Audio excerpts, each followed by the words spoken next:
ایک اونٹنی کے قتل پر پوری قوم صفحہ ہستی سے مٹا دی گئی۔ کیا تم جانتے ہو پہاڑوں کو تراش کر محل بنانے والے وہ لوگ ایک دن زمین پر اوندھے منہ کیوں پڑے تھے؟ کیوں اللہ نے ایک اونٹنی کو اپنی اونٹنی کہا؟ اور وہ کون سی چیخ تھی جس نے سینکڑوں جانوں کو پل میں ختم کر دیا؟ یہ کہانی ہے قوم سمود کی، ایک ایسی قوم جو طاقت، دولت اور فنی تعمیر میں اپنی مثال آپ تھی، مگر رب کے ایک نبی کی بات ماننے سے انکار کر بیٹھی۔ یہ کہانی ہے ناقہ صالح علیہ السلام کی، ایک معجزاتی اونٹنی جس سے اللہ نے اپنی نشانی بنا کر بھیجا، مگر جب اس پر ظلم کیا گیا تو عرش بھی ہل گیا۔ یہ صرف پرانی قوموں کی داستان نہیں، یہ ہماری آج کی دنیا کے لیے وارننگ ہے۔ یہ کہانی ہے تکبر کے انجام، ہدایت کی دعوت اور اللہ کی نشانیوں کی عظمت کی۔ آئیے چند لمحے رک کر سنیں ایک اونٹنی اور ایک قوم کی وہ سچی داستان جو قرآن نے ہمیں عبرت کے طور پر سنائی ہے۔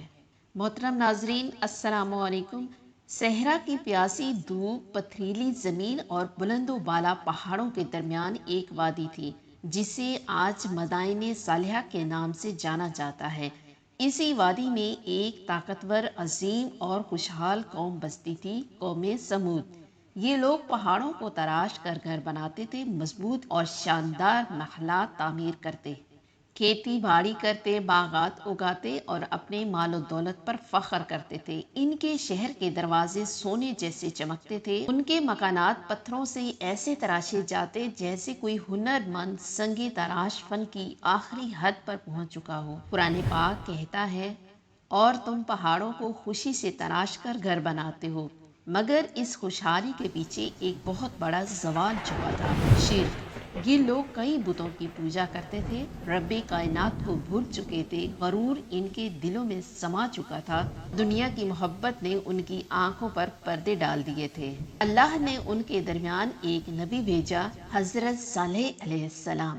حضرت صالح علیہ السلام خود بھی اسی قوم سے تعلق رکھتے تھے، نہایت نیک، سمجھدار اور فصیح الکلام۔ ان کی زبان میں ایسی تاثیر تھی کہ سننے والے کے دل ہل جاتے۔ وہ دن رات اپنی قوم کو سمجھاتے تھے۔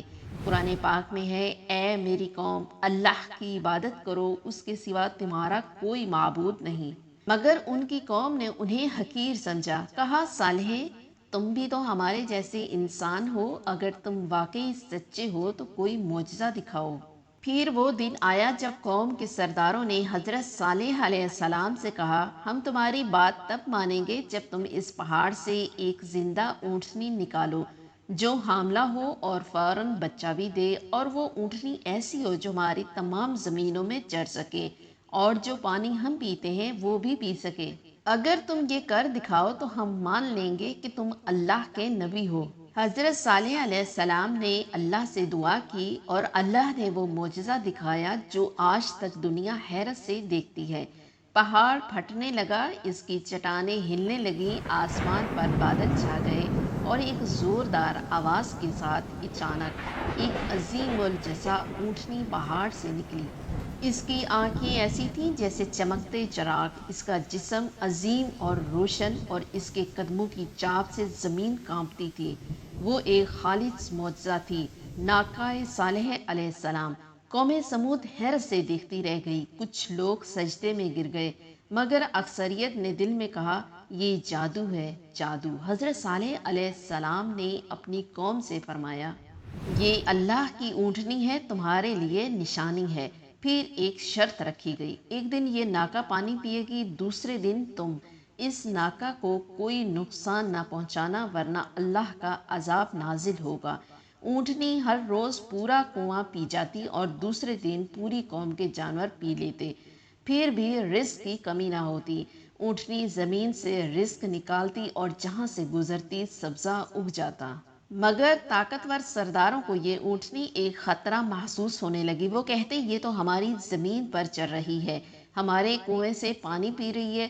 اگر لوگوں نے اس کو واقعی اللہ کی نشانی مان لیا تو ہماری سرداری ختم ہو جائے گی۔ نفرت، حسد اور شرارت کی سازش کرنے لگے، اور ایک دن انہوں نے ایک گناہ کا منصوبہ بنایا۔ قرآن پاک کہتا ہے انہوں نے اونٹنی کو مار ڈالا اور اپنے رب کے حکم سے سرکشی کی۔ انہوں نے قوم کے ایک طاقتور نوجوان کو پیسے، شراب اور عورت کا لالچ دیا اور کہا جاؤ ناکا کو قتل کر دو۔ وہ نوجوان ایک اور ساتھی کے ساتھ رات کو نکلا، اندھیرے میں چھپ کر چاقو نکالا اور دل دہلا دینے والی آواز کے ساتھ ناکا پر وار کیا۔ ناکا چیخی، آسمان لرز گیا، زمین تھرا اٹھی اور اللہ کا قہر آسمان سے جھانکنے لگا۔ حضرت صالح علیہ السلام آئے اور ان کا چہرہ غصے اور غم سے سرخ تھا۔ انہوں نے فرمایا اپنے گھروں میں 3 دن تک رہ لو، یہ وعدہ ہے جو جھوٹا نہیں۔ قوم نے ہنسنا شروع کیا، کہا صالح علیہ السلام 3 دن، چلو دیکھتے ہیں کیا ہوتا ہے۔ وہ نہیں جانتے تھے کہ اللہ کی مہلت اس کا عذاب نہیں ٹالتی۔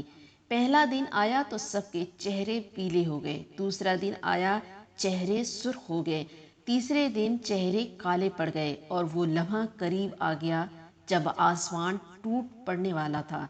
قوم سمود کو تو شاید معلوم نہ تھا مگر آسمان کے فرشتے صف بند ہو چکے تھے، عذاب اللہ کی طرف سے نکل چکا تھا، ایک قیامت برپا ہونے والی تھی۔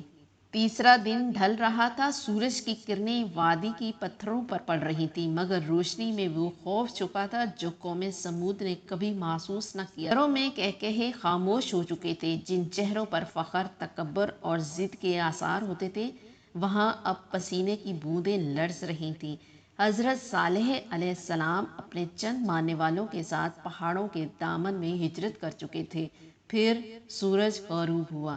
قرآن پاک کہتا ہے انہیں ان کے گھروں میں ہی ایک زوردار چیخ نے آ لیا۔ اچانک آسمان سے ایسی آواز آئی جو انسان کے دل، دماغ اور جسم کو چیر ڈالے۔ زمین لرز اٹھی، پہاڑ گرجنے لگے، ہوا چیخنے لگی۔ وہ چیخ ایسی نہ تھی جو انسان سن سکے، وہ ایسی تھی جو روح کو توڑ دے۔ قوم سمود کے جسم وہیں جم گئے، دل پھٹ گئے، آنکھیں کھلی کی کھلی رہ گئیں۔ قرآن پاک میں ارشاد باری تعالیٰ ہے تمہارے رب نے ان پر عذاب کے کوڑے برسائے، چند لمحے اور سب کچھ ختم۔ صبح ہوئی تو پہاڑ خاموش تھے، ہوائیں ساکت، پرندے غائب اور ہر طرف ویرانی چھا چکی تھی۔ قوم سمود کے شاندار محل، تراشے ہوئے گھر، قلعے سب ویسے کے ویسے تھے مگر ان کے مکین زمین پر گرے پڑے تھے۔ قرآن پاک میں ارشاد ہے تو وہ اپنے گھروں میں اوندھے پڑے رہ گئے۔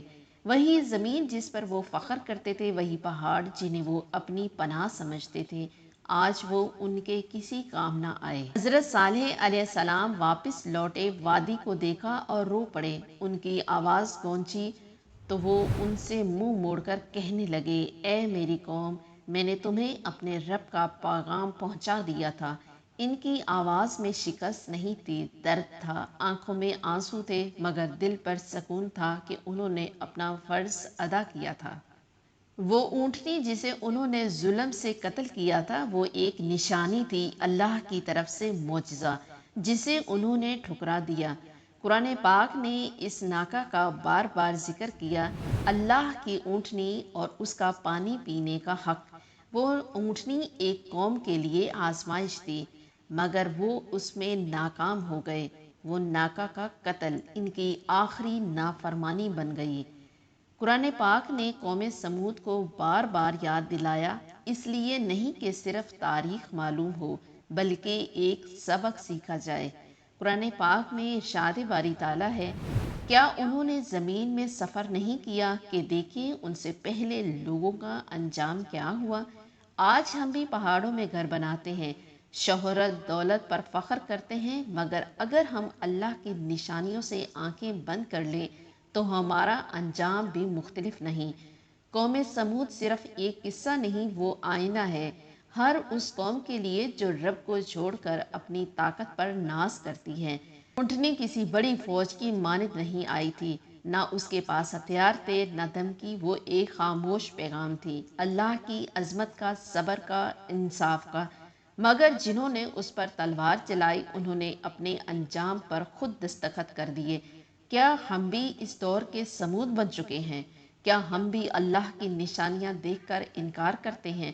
کیا ہم بھی تکبر، غرور اور ظلم میں آگے بڑھ رہے ہیں؟ اللہ نے ہمیں بھی حضرت محمد صلی اللہ علیہ وآلہ وسلم کی صورت میں نبی دیا ہے، قرآن نے پاک جیسا معجزہ دیا ہے، مگر ہم کیا کر رہے ہیں؟ الہی ہمیں عبرت لینے والا دل عطا فرما، ایمان کی وہ روشنی عطا فرما جس سے ہم تیری نشانیاں پہچان سکیں، ہمیں غرور اور نافرمانی سے بچا، اور ہمیں ان لوگوں میں شامل فرما جن پر تیرا رحم ہوتا ہے، نہ کہ تیرا عذاب۔ آمین یا رب العالمین۔